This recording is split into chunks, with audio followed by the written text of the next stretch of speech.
की वय वाढलं म्हणून लग्न जमत नव्हतं. तर असं कधी झालंय का, की वय वाढलंय आणि असंच जणू काही एकदम योगायोग घडला आणि पटकन लग्नच जमून गेलं, चमत्कार झाल्यासारखं? येस, तसा एक चमत्कार झाला होता.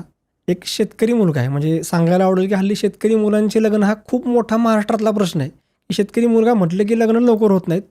तर तो मुलगा 1983चा, म्हणजे त्याचं वय त्यावेळेस जवळजवळ 38-39 वर्ष त्या मुलाचं होतं. मी, माझा एक मित्र आहे सातारा त्या गावातला, त्या मित्राच्या गावाला एक व्यवसायाचे फ्लेक्स लावायला गेलो होतो, बोर्ड्स लावायला. होर्डिंग्स लावता लावता तो मुलगा सायकलवर आला. तो मुलगा सायकलवर फिरत होता. सायकलवर आला, म्हणला, "अरे कसली होर्डिंग्स लावताय?" त्या मित्राला.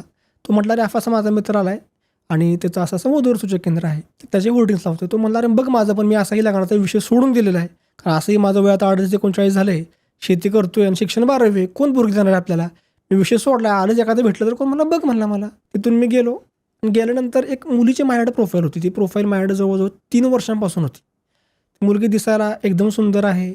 फक्त तिचा एक दिवस होता की तिचा पायामध्ये नॉर्मल, फक्त चालताना थोडीशी ती टाच ती उचलून चालायची. नॉर्मल हँडिकॅप ती मुलगी होती. दिसायला सुंदर होती, पण तिचं शिक्षण पण MA झालं होतं.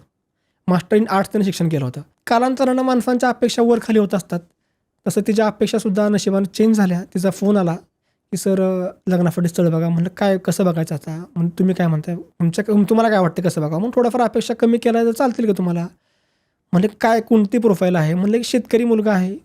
मित्राच्या गावच्या असल्यामुळे मी चौकशी केली होती की मुलगा पूर्णपणे निर्व्यसनी होता आणि तो काम एक काम, म्हणजे घर आणि काम, असं कुठं चौकात जाऊन बसलाय, पारावर जाऊन बसलाय, गप्पा मारतोय, काम सोडून टाईमपास करतोय, अशातला तो मुलगा नव्हता. म्हणून मला ते स्थळ योग्य वाटले की बाबा ही चला, ही नॉर्मल हँडिकॅप मुलगी, हिला समजून घेणारा मुलगा पाहिजे. नाहीतर एखादा ड्रिंक करणारा असला, तो दारू पिऊन परत त्या मुलीला आयुष्यभर त्रास देऊ शकतो. त्यामुळे त्या मुलाची मी माहिती काढली आणि ते प्रोफाईल सजेस्ट केल्यानंतर त्या मुलाला घेऊन आम्ही त्या मुलीच्या घरी गेलो. घरी गेल्यानंतर म्हणजे अवघ्या 3 दिवसात ही गोष्ट झाली. घरी गेलो, मुलीकडचे परत मुलाच्या घरी गेले, एकमेकाचे नातेसंबंध जुळले.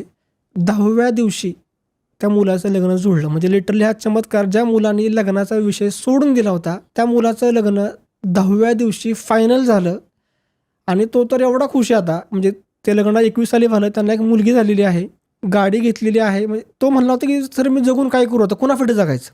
जगायचं कुणासाठी आणि पैसे कमवायचे कुणासाठी? आता लग्नच होणार नाही." आता अतिशय आनंदानं शेती करतोय, सुखानं नांदतोय आणि त्या मुलीच्याही मी परत भेटलो. म्हणली, "मी खुश आहे, शेतकरी मुलाशी मी लग्न केलं आणि मी खरोखर खूप समाधानी आहे." केवढं मोठं पुण्य लाभलं असेल तुम्हाला ना. एक लग्न जमवणं, 2 जीवांना एकत्र आणणं, केवढं मोठं कार्य आहे.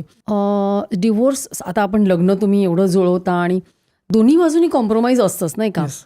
पण आता मला जे दिसतंय की तुम्हाला पण खूप काउन्सिलिंग करायला लागतं, सगळ्यांचं दोन्ही बाजूंचं करायला लागतं. हो.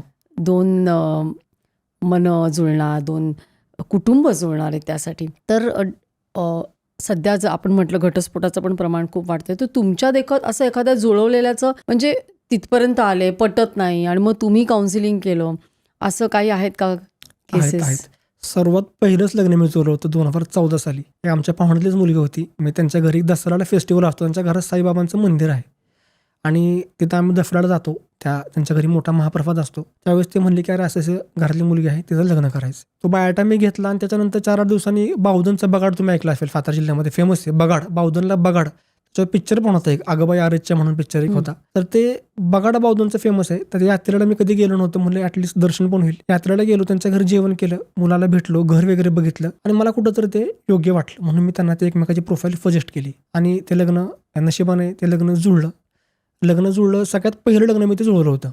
लग्न जुळल्यानंतर ते पुण्याला दोघंजण राहत होते, दोघंच पुण्यात राहत होते. एका शाळेमध्ये, नामांकित शाळेमध्ये तिचे मिस्टर जॉबला आहेत, ती सुद्धा एका बँकेमध्ये जॉब करत होती, प्रायव्हेट बँकेमध्ये. आणि मला परत जास्त कॉन्टॅक्ट नव्हता. आधीमध्ये मी फोन व्हायचे, मुलाची आई नाही, आत्या मुलाला आहे, आधीमध्ये फोन व्हायचे आणि सगळं व्यवस्थित असंच कळायचं. नंतर मग माझे फोन बंद झाले, त्यांचं चालू होतं आणि नंतर 2016मध्ये 2 ते 3 अडीच वर्षांनी फोन आला.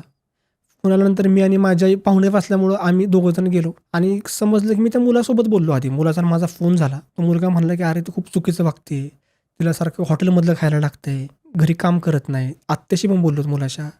तर म्हणजे ती सकाळी लवकर उठतच नाही, ती भांडीच घासत नाही, काहीच काम करत नाही. आता मुलगा आमचा जॉबला जातो, त्याला डबा पण बनवून देत नाही, आल्यानंतर त्याला काही जेवणच बनवून देत नाही. हे कुठेतरी चुकतंय. फोन केला की "आण हॉटेलमधून, आण इकडून."